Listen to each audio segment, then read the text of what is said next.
buenas tardes a todo el mundo en esta sesión que vamos a dedicarle, a esta primera sesión que le vamos a dedicar al legado cultural de España. Originalmente teníamos pensado concretarlo en una sola reunión, pero creo que sobre todo de los países europeos, España es la más rica en su legado cultural hacia América, hacia México. Aunque haya muchas cosas que agonizamos y que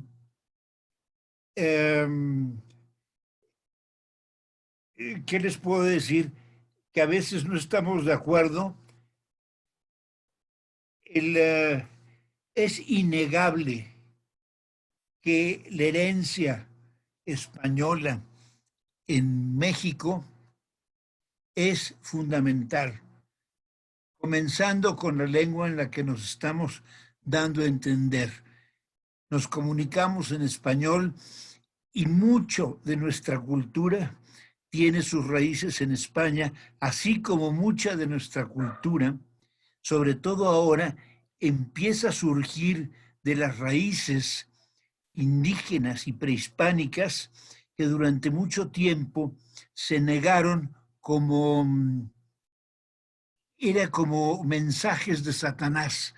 Es decir, durante la colonia, gran parte del legado indígena mexicano era considerado como algo diabólico.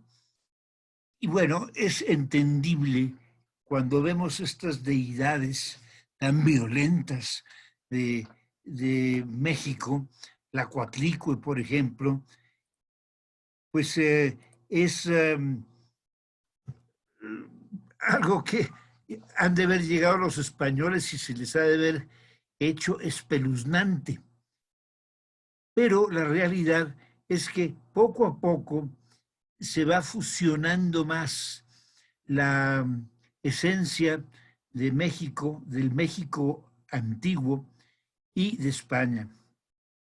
Por lo pronto, vamos a empezar. Hicimos nosotros, cuando hablábamos de España, un recorrido inicial por la historia de España. Lo voy a pasar rápidamente, simplemente para recordar que las raíces españolas son muchísimo más complejas que muchas de las raíces de otros pueblos europeos.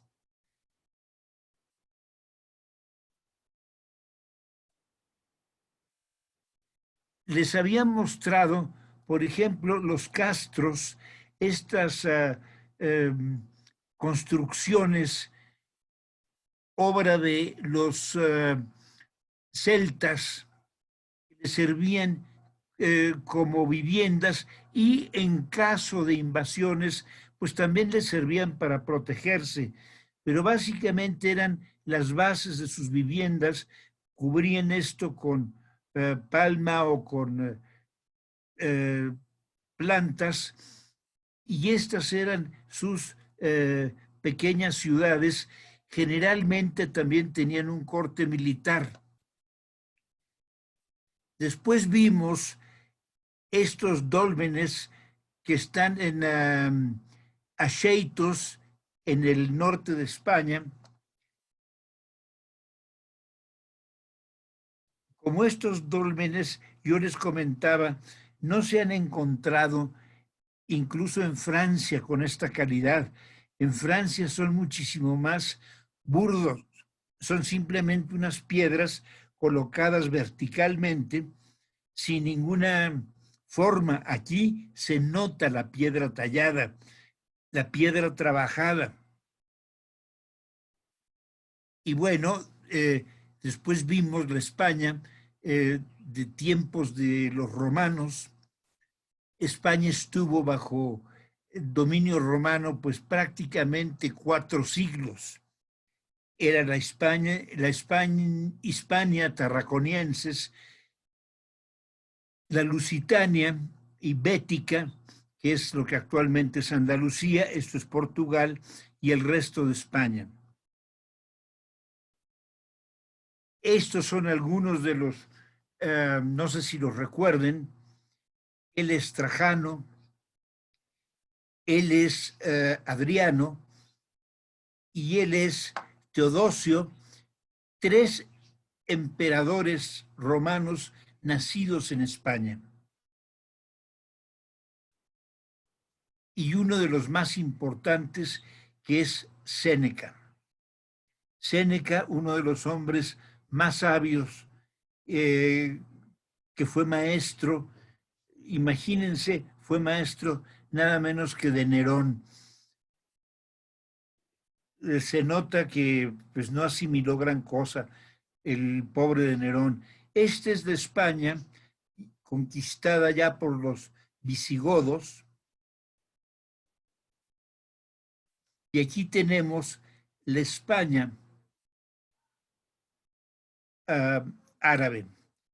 La conquista de los árabes entró por el estrecho de Gibraltar y invadieron todo el sur de España, de hecho casi toda España llegaron a dominar. Su influencia fue fundamental. Fueron 8 siglos los que estuvieron los árabes, poco a poco fueron empujados hacia el sur, y el último reino que quedó fue el reino de Granada, que se perdió en el año de 1492, el mismo año en que Colón llegó a América y descubrió una nueva ruta hacia Occidente, cuando todavía ni siquiera se sabía que estaba llegando a un nuevo continente. Se habían unido ya Castilla y Aragón, era Fernando de Aragón, Isabel de Castilla, que después unieron el reino, y de ahí continuaron todos los descendientes, lo que les comentaba, a los que les llaman los Austrias. Aquí está Colón llegando a América, y bueno, pues este es una como árbol genealógico que ya se los había mostrado, no se los quiero volver a repetir, ¿verdad? Pero de los ancestros de Carlos V o de Carlos I de España, porque de España era Carlos I, y era pues su mamá Juana la Loca y Felipe el Hermoso. Él era heredero de la casa de los Habsburgos alemanes. Por eso es la casa de los Habsburgos la que inicia Carlos I de España y V de Alemania, y él inaugura la dinastía de los Austrias, como le llaman, o Habsburgos.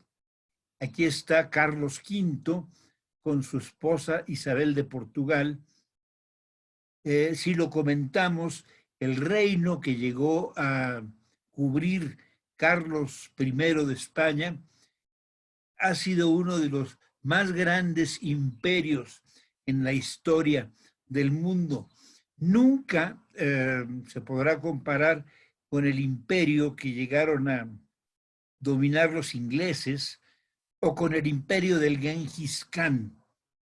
Genghis Khan prácticamente cubrió toda Asia. Este es el imperio español en Europa, en tiempos de Carlos I de España o Carlos V de Alemania. Todos estos lugares, Aragón, Cataluña, Valencia, Nápoles, todo esto era parte del imperio de Carlos primero de España, quinto de Alemania, y pues fue en su tiempo, era el imperio más poderoso que había en Europa. A esto le sumamos sus tierras en América. Vean nada más las inmensas extensiones de tierra. Simplemente esta parte donde está México, todo esto era casi 5 millones de kilómetros cuadrados y más de otro tanto en el sur. Entonces era un imperio poderosísimo, riquísimo, que como ya lo comentamos anteriormente, nunca lo supieron administrar adecuadamente y poco a poco pues fueron perdiendo por derroches, por mala administración, por reinos que no les importaba más que el lujo, más que hacerse un palacio. Antier estuvimos viendo el Palacio Real de Madrid. Es un inmenso palacio, es un portento de palacio, pero ya fue construido en una época en que España ya no podía darse lujo. Él es Felipe II. Felipe II fue durante su reinado cuando el imperio español llegó a su máxima extensión. Él era un hombre muy sencillo, al contrario de muchos de sus herederos. Él era casi un monje. Él nunca hizo ostentación de riquezas. Sí, se mandó construir el Palacio del Escorial, que en su momento fue un gasto estratosférico, pero él, en su persona, en, su, en sus gastos, en los lujos que lo rodeaban, era un hombre pues muy sencillo, casi como un monje. Aquí tenemos a los últimos de los Austrias, es Felipe III y Felipe IV. Durante la época de estos señores, incluso ya desde Felipe II, comenzó a haber un auge en la cuestión cultural en España. Empezaron a surgir los grandes pintores, grandes filósofos y los grandes maestros del teatro y de las letras españolas. Tenemos el conde duque de Olivares. Él fue el valido, así se le llamaba, pues a quien era realmente el mandamás durante el reinado de Enrique IV, de Felipe IV, perdón. Este es Felipe IV, un hombre pusilánime, y aquí tienen a este hombre, el conde duque de Olivares, de quien uno de los grandes escritores médico, endocrinólogo español del siglo XX, don Antonio Machado, don Gregorio Marañón, hizo todo un estudio sobre el conde duque de Olivares y se llama el libro La pasión de mandar y hace todo un análisis biológico, psicológico extraordinario de lo que es el prurito del mando, de lo que era ese vicio del poder que puede ser más embriagador que cualquier otro vicio. Aquí está retratado por Velázquez. Este es el pobre de Carlos II, de quien ya hablamos.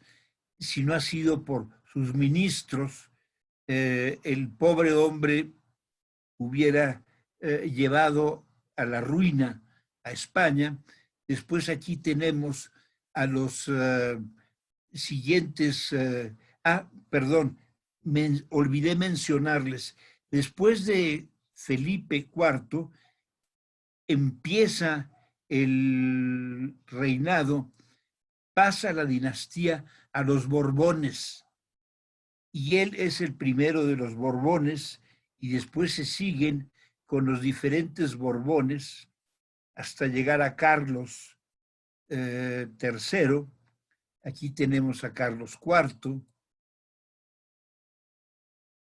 con su encantadora esposa en un cuadro de Goya. Este es Fernando VII. Y bueno, me fui otra vez a hacer ese recorrido, pero vamos a recordar a España, a la España que ha pasado a la leyenda, y aquí tenemos a uno de los primeros grandes paladines que crearon literatura en España.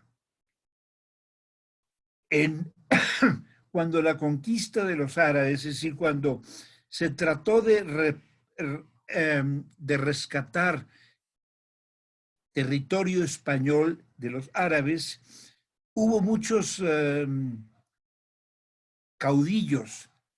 Don Pelayo fue el primero, pero el más famoso de todos fue Rodrigo Díaz de Vivar, el Cid Campeador, a quien se le ha dedicado todo un poema que no sé si a ustedes les obligaron a leerlo cuando estaban en la escuela, que es El Cantar del Mío Cid.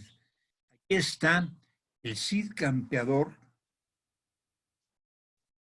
y este es el Palacio de la Alfajería en Zaragoza, donde él prestó sus servicios a un rey moro, no en una forma traidora, él luchó contra los moros. Y se dice que le temían, veían la figura del Cid Campeador y temblaban los árabes.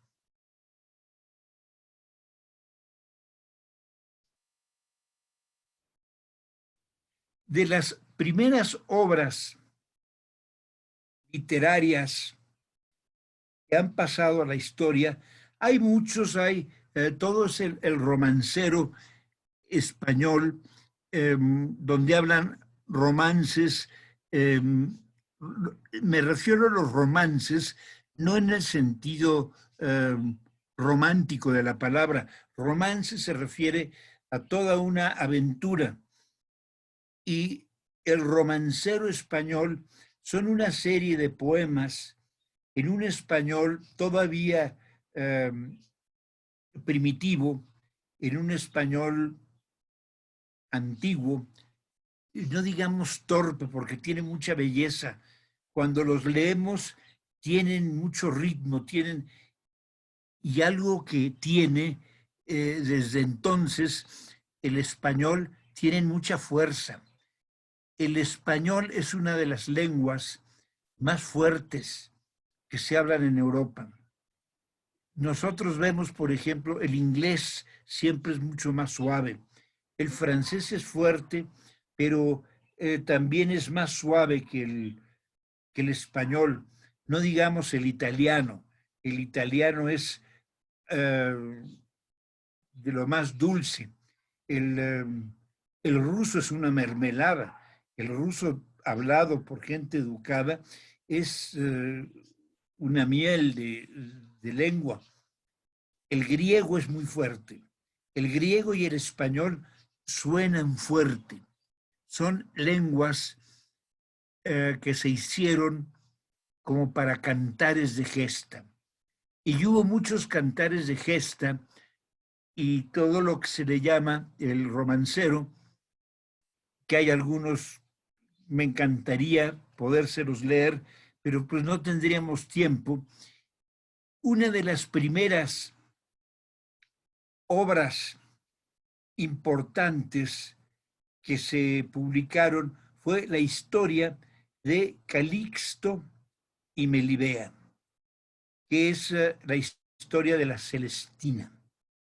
Esta historia, que ya se puede encontrar, digamos, traducida al español actual, es toda una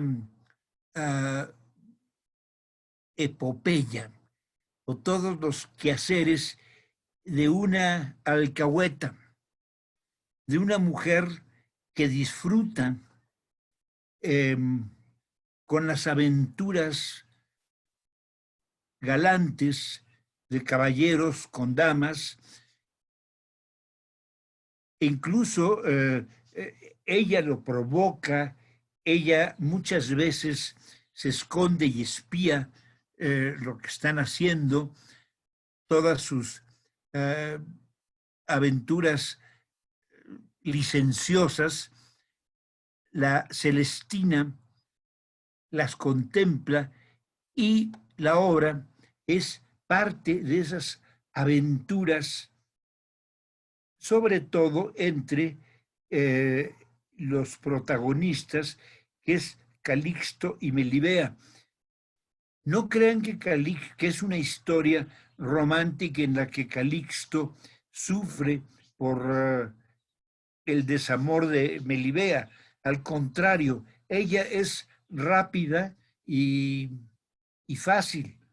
Entonces, son una serie de aventuras galantes muy simpáticas que las pueden leer ya en español moderno, porque si las leen en el español en que fue escrita, hay muchos episodios que se les van a ir porque están escritas en español antiguo. Pero esta es una de las primeras, de los primeros monumentos literarios que hay que mencionar. No me voy a ir siglo por siglo porque no terminaríamos nunca, pero de los grandes escritores, de los grandes poetas españoles, vale la pena mencionar, está don Garcilaso de la Vega. Garcilaso es, ¿qué les puedo decir? Hagan de cuenta que es como una piedra fundamental en la poesía castellana. Y aunque todavía su español tiene rasgos de español antiguo, la finura, la delicadeza, la elegancia de sus versos lo hacen uno de los grandes de la literatura española, sobre todo de la poesía española. Hay muchos, incluso en nuestro tiempo, hay autores que dicen que de sus grandes poetas favoritos españoles está Garcilaso de la Vega. Otro que mencionan mucho es Fray Luis de León, no digamos Lope de Vega, Francisco de Quevedo, pero Garcilaso incluso lo consideran más fino que a Francisco de Quevedo. Les leo este trozo para que tengan una idea de la delicadeza, la finura de Garcilaso de la Vega. Escrito está en mi alma vuestro gesto, y cuanto yo escribir de vos deseo, vos sola lo escribisteis. Yo lo leo tan solo, que aún de vos me guardo en esto.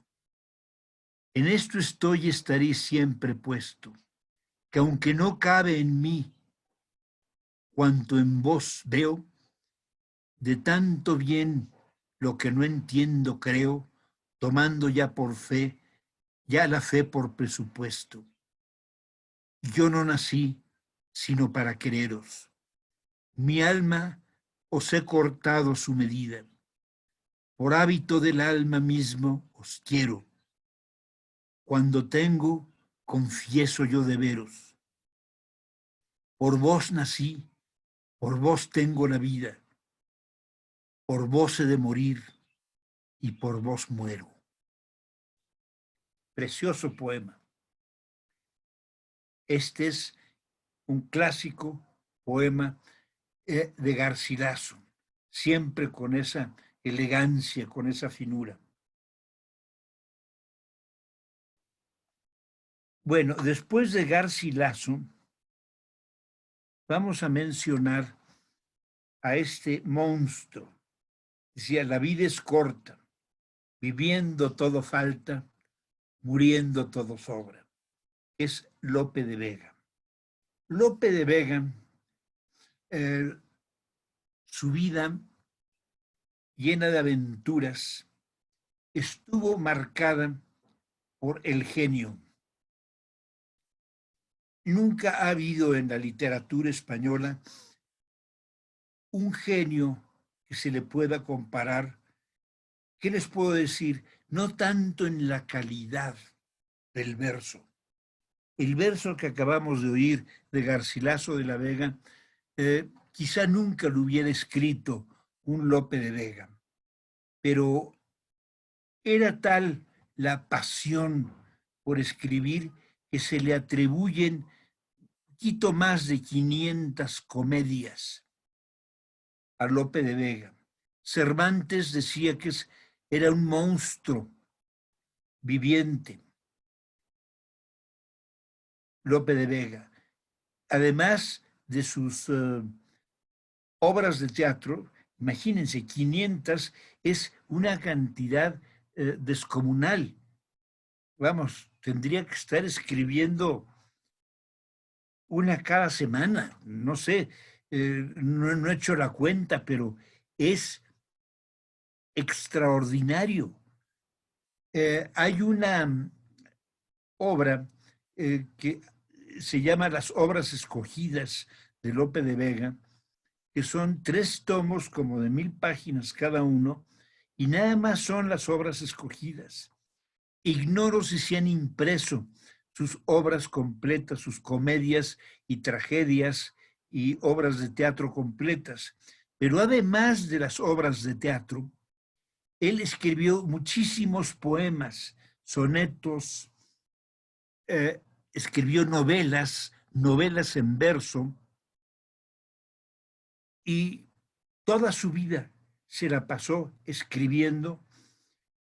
Todavía es un misterio cómo logró tanta producción en el espacio de su vida y, y cómo le salía, cómo el verso rápido le brotaba, la rima como que la traía como si fuera parte de su sangre.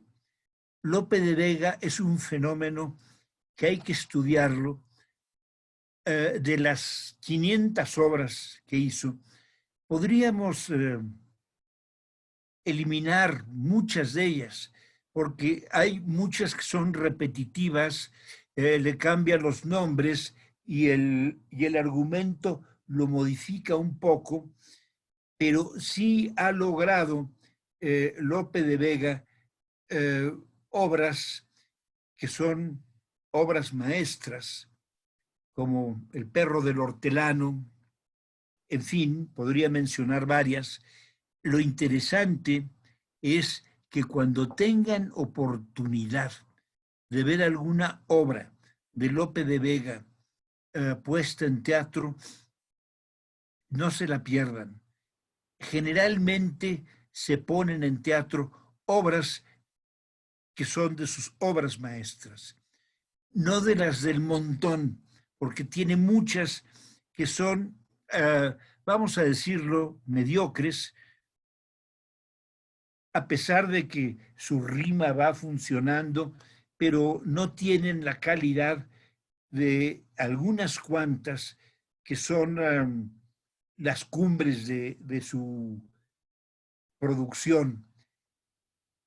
En sus poemas, él tiene algunos sonetos que son legendarios, como es este, que se los leo: ir y quedarse y con quedar partirse, partir sin alma e ir con alma ajena, oír la dulce voz de una sirena y no poder del árbol desasirse, arder como la vela y consumirse haciendo torres sobre tierna arena, caer de un cielo y ser demonio en pena, y de serlo jamás arrepentirse, hablar entre las mudas soledades, perder pues resta sobre fe paciencia, y lo que es temporal llamar eterno, creer sospechas y negar verdades, es lo que llaman en el mundo ausencia, fuego en el alma y en la vida infierno. Es un poema, es una definición del amor muy bien logrado, espléndido poema de Lope de Vega. Y les leo este otro, que por cierto empieza, no, no se copió desmayarse, atreverse. Es una definición del amor.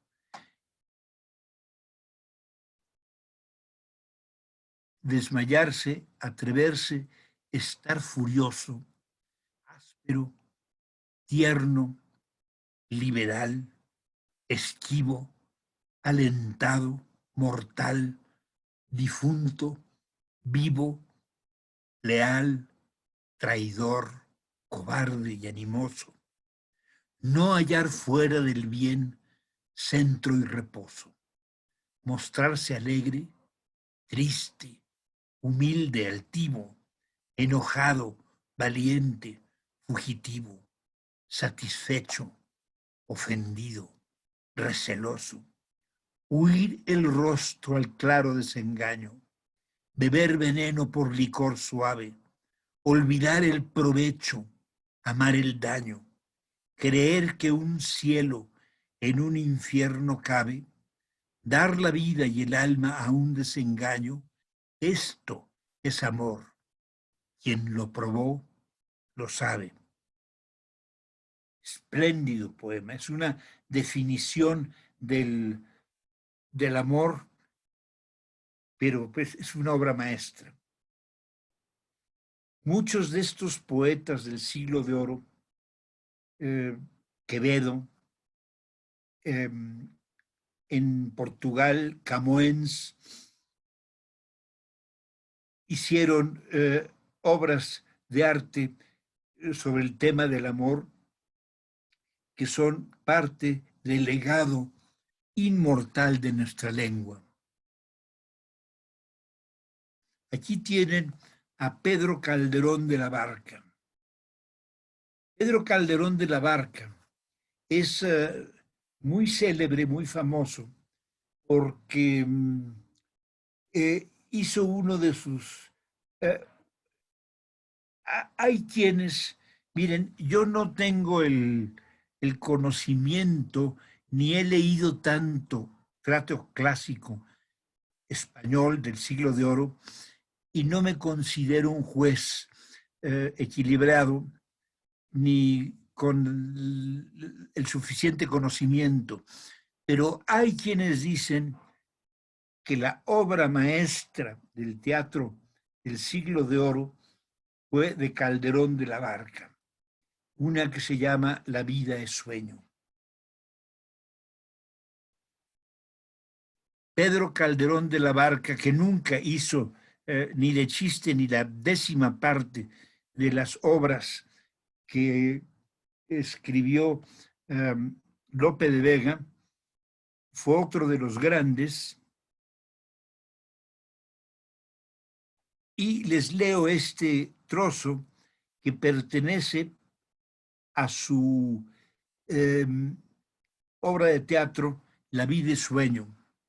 Yo sueño que estoy aquí, de estas prisiones cargado, y soñé que en otro estado más lisonjero me vi. ¿Qué es la vida? Un frenesí. ¿Qué es la vida? Una ilusión, una sombra, una ficción. Y el mayor bien es pequeño, que toda la vida es sueño, y los sueños, sueños son. Bellísimo poema. Y este es uno de los más famosos y de los más actuales todavía. Curiosamente, a don Tirso de Molina se le recuerda cada año por el Don Juan.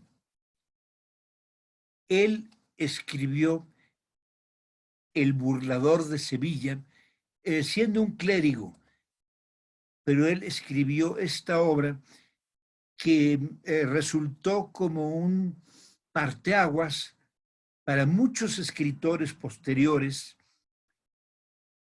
Por ejemplo, después Molière hizo un Don Juan, después Mozart hizo también una versión del Don Juan, José Zorrilla, el Don Juan Tenorio, y esa es, digamos, una de sus obras, no la única, tiene varias obras que pueden ser consideradas obras maestras, pero el Don Juan es decir, el burlador de Sevilla es su obra cumbre y la obra que todos los años se recuerda en Día de Muertos. A veces es la versión de él, a veces es la versión de José Zorrilla. Y aprovecho y les pregunto, cuando hay teatro clásico, que rara vez se presenta en México, ¿asisten ustedes? Es una pregunta con cierto dolo, porque normalmente tenemos una resistencia a ir a ver estas obras, pues se nos hacen lentas, se nos hacen difíciles, nos cuesta trabajo seguirles el argumento. A veces queremos obras más dinámicas, más modernas. Sin embargo, muchas de estas obras tienen el mérito enorme. Uno de los méritos es la riqueza del lenguaje y de las formas en que se usa el lenguaje. Les voy a contar algo que me sucedió. Yo tenía un vendedor de libros, creo que ya les he platicado, de que me vendió las obras completas de Dostoyevsky cuando se dio cuenta que yo no había leído Los Hermanos Karamazov. Entonces, no me mandó Los Hermanos Karamazov, me mandó los 3 tomos con las obras completas. Y en otra ocasión llegó y me dijo, ¿ha leído usted Calderón de la Barca? Ahí sí le confesé que no, nunca me había metido a leer a Calderón de la Barca. Y puso una cara como de estupefacción, como diciendo, pero no es posible. Y entonces me empezó a hablar de estos grandes, incluyendo a Juan Ruiz de Alarcón, el mexicano. me empezó a hablar de Tirso de Molina, de Calderón de la Barca, de Lope de Vega, de los entremeses cervantinos, y me dice que como disciplina debería yo de leer una de esas obras, por lo menos una al mes, para enriquecer el lenguaje. Y no nada más era para enriquecer el lenguaje, sino para enriquecer el pensamiento. Y yo lo escuchaba porque era elocuente y hablaba con una convicción. Y yo decía, bueno, enriquecer el pensamiento, ¿en qué sentido? Me dice, porque estás ante las mentes más ágiles que han manejado nuestra lengua. Y a fin de cuentas, el lenguaje es el pensamiento. Total, me dio un discurso que me impresionó, me convenció y un buen día me manda todas las obras completas de Calderón y de Tirso de Molina en la edición de Editorial Aguilar. En fin, del siglo de oro, en este retrato realizado por Diego Velázquez, tenemos a uno de los más grandes poetas del barroco, sumamente complejo. Si lo leemos ahora, nos va a costar mucho trabajo por toda la forma como él estructura sus frases. Es totalmente barroco. Hagan de cuenta que se meten a un altar el altar de los reyes de la catedral al leer sus poemas. Hay gente que lo considera uno de los grandes, entre los grandes de la poesía española. A mí siempre me ha costado mucho trabajo, pero se los menciono porque es parte de la herencia de España, que es Luis de Góngora y Argote, retratado por Diego Velázquez. Bueno, este monstruo es uno de mis favoritos, quizá el que más haya yo leído, que es Francisco de Quevedo. Siempre me impresionó el ingenio agudo, cáustico. Tenía un filo como de una navaja de rasurar. Destrozaba a cuanto rival tenía enfrente. Además, era un gran espadachín. Hay una obra que se llama El Caballero de las Espuelas de Oro, en donde sale Francisco de Quevedo y le pregunta, es decir, el editor de uno de los libros le dice, quiero que defendáis a un amigo. Y le dice, ¿a qué amigo? A Lope de Vega. Él no era amigo de Lope de Vega. De hecho, Quevedo no era amigo de nadie. Él, y menos de Luis de Góngora, lo detestaba. Perdón. Quevedo le pregunta, ¿y cómo queréis que lo defienda? ¿Con la pluma o con la espada? Y es que también era un hombre muy diestro con la espada, a pesar de que estaba cojo. Les leo este poema, que es uno de sus poemas clásicos. Cerrar podrá mis ojos la postrera sombra que me llevare el blanco día, y podrá desatar esta alma mía, ora su afán, ansioso lisonjera. Mas no, de sotra parte en la ribera dejará la memoria en donde ardía. Nadar sabe mi llama, la agua fría, y perder el respeto a la ley severa. Alma a quien todo un Dios prisión ha sido. Venas que humor a tanto fuego han dado, médulas que han gloriosamente ardido, su cuerpo dejarán, no su cuidado, serán ceniza, mas tendrá sentido, polvo serán, mas polvo enamorado. Es un poema de amor, amor constante más allá de la muerte. Es un verdadero monumento de poema. Y tiene muchos, Quevedo. No tenemos ahora el espacio para que les lea más de este monstruo. Nada más les leo este pedazo, este trozo. Es uno de sus poemas metafísicos donde habla de la muerte. Breve combate de importuna hoy pasa y es y fue con movimiento que a la muerte me lleva despeñado.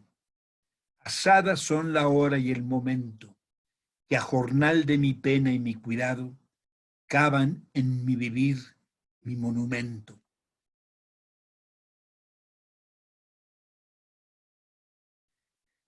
Y él es don Juan Ruiz de Alarcón, el don Juan mexicano, el don Juan de Tasco. ¿Qué les puedo decir? De don Juan no tenía nada. Él era un hombre que nació contrahecho. Nació con joroba tanto en el pecho como en la espalda. Muy bajo de estatura, con malformaciones en la cabeza, malformaciones en los dientes, en los pies. Su infancia la pasó encerrado porque generalmente a estos muchachos que nacían deformes los escondían porque era una vergüenza para la familia. Su padre fue un minero muy rico, pero perdió todo, es decir, sus minas se agotaron y él, sin quedar en la indigencia, tomó se hizo de valor a pesar de sus deformidades y se fue a España. Se fue a España y allá probó suerte y se fue topando nada menos que con este demonio de Quevedo que le hizo una serie de poemas de lo más críticos, de lo más ruines, criticando sus jorobas, criticando todo su físico. El hombre definitivamente ha de haber sufrido mucho y sin embargo, él logró superar ese sufrimiento, logró amancebarse con una muchacha con la que vivió 20 años, regresó a México, buscando mejor fortuna en México. Aquí en México le fue peor y tuvo que regresar a España. Fue criticado, obviamente, por Quevedo, fue el peor de todos. Góngora lo criticó, hasta Cervantes lo criticó, y no digamos Lope de Vega. Pero el peor de todos fue Francisco de Quevedo, a quien odiaba y se odiaban mutuamente.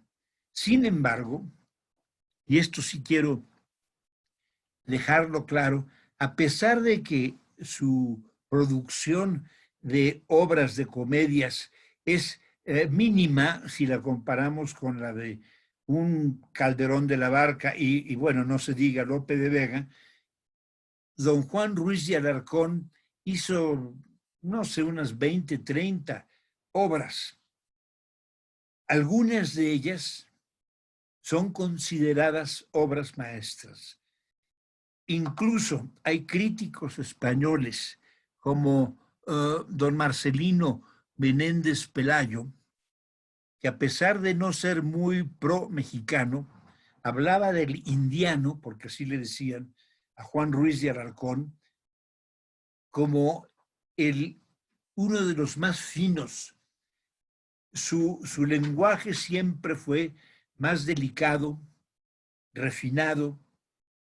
Sus argumentos tienen muchísimo mayor penetración psicológica, al grado que hubo algunas obras en Francia de Corneille que fueron basadas, dicho por el mismo Corneille, en Juan Ruiz de Alarcón. En la actualidad, la ciudad de Tasco se llama Tasco de Alarcón en memoria de este dramaturgo, a quien yo me imagino que muy pocos de ustedes han leído. Yo incluso me confieso que únicamente he leído dos, que es Las paredes oyen y La verdad sospechosa. Y una vez que le toma uno el gusto, sí se puede saborear un refinamiento, un manejo, sobre todo psicológico, muy adelantado a su tiempo. Ninguno de los otros dramaturgos tuvo la penetración psicológica de nuestro Juan Ruiz de Alarcón. Y lo más admirable de Juan Ruiz de Alarcón fue cómo, a pesar de las circunstancias tan adversas que lo siguieron, logró superar su deformidad y logró hacerse uno de los grandes dramaturgos de España. El siglo de oro termina, se cierra con otra mexicana, con Sor Juana, una de las grandes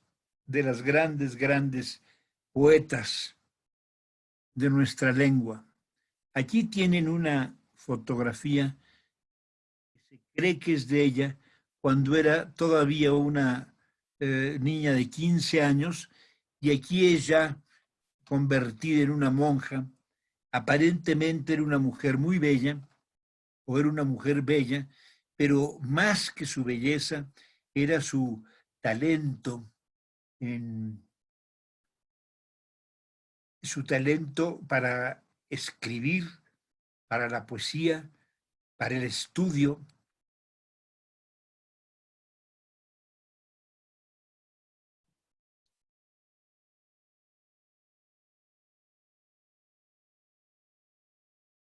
Y les leo un poema de Sor Juana. Detente, sombra de mi bien esquivo, imagen del hechizo que más quiero, bella ilusión por quien alegre muero, dulce ficción por quien penosa vivo. Si el imán de tus gracias, atractivo, sirve mi pecho de obediente acero, ¿para qué me enamoras, lisonjero, si has de burlarme luego, fugitivo? Mas blasonar no puedes, satisfecho de que triunfa en mí tu tiranía, que aunque dejas burlado el lazo estrecho que tu forma fantástica ceñía, poco importa burlar brazos y pechos si te labra prisión mi fantasía.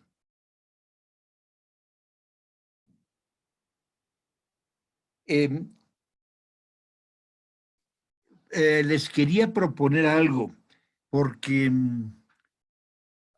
ahora tenemos lo que es la herencia de la pintura, y vimos un poco superficialmente el tema de la literatura española.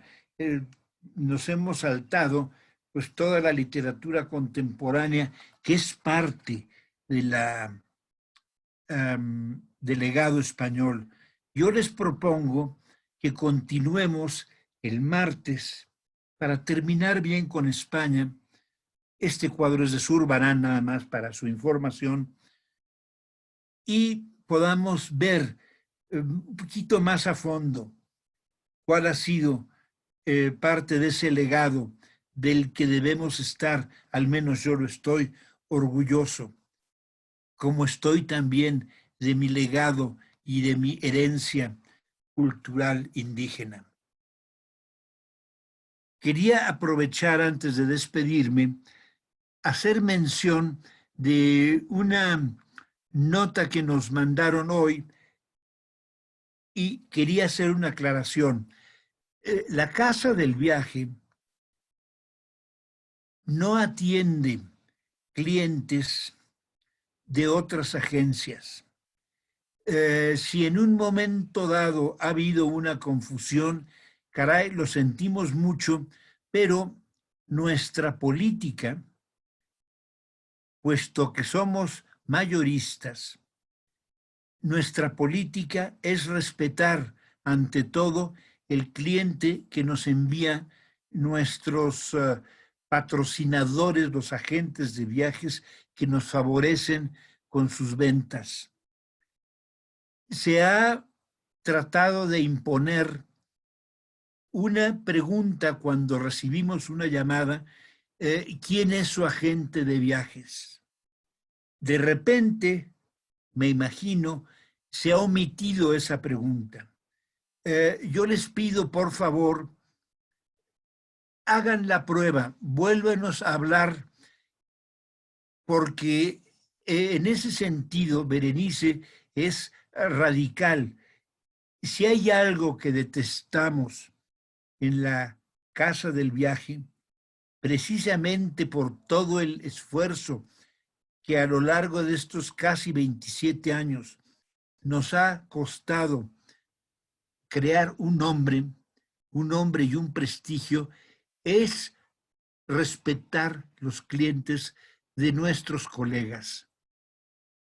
Todos, para conseguir un cliente, tenemos que hacer enormes esfuerzos. Para que de repente nos lo quieran piratear, ese es un robo, es una falta de ética imperdonable.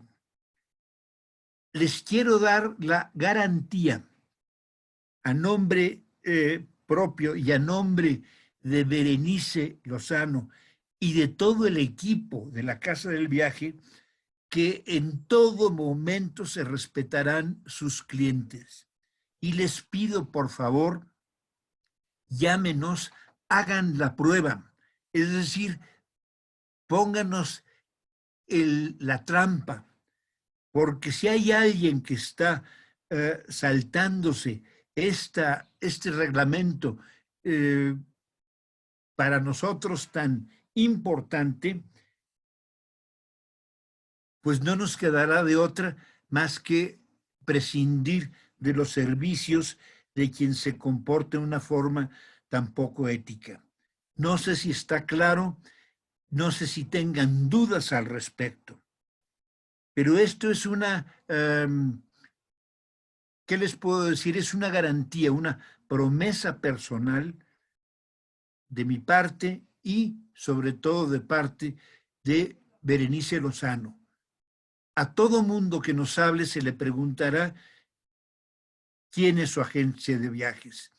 Y inmediatamente, si nos dicen es fulano de tal, nosotros les hablaremos por teléfono para decirle, aquí me está hablando tu cliente, quiere esto. Por favor, atiéndelo, te mandamos la información que te pueda servir para que lo atiendas debidamente. No sé si tengan alguna duda.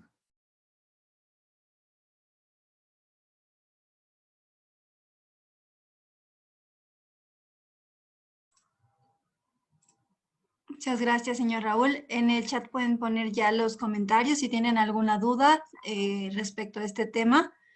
Ya está el chat habilitado por si tienen algún comentario que hacer o alguna duda que tengan al respecto. o al respecto.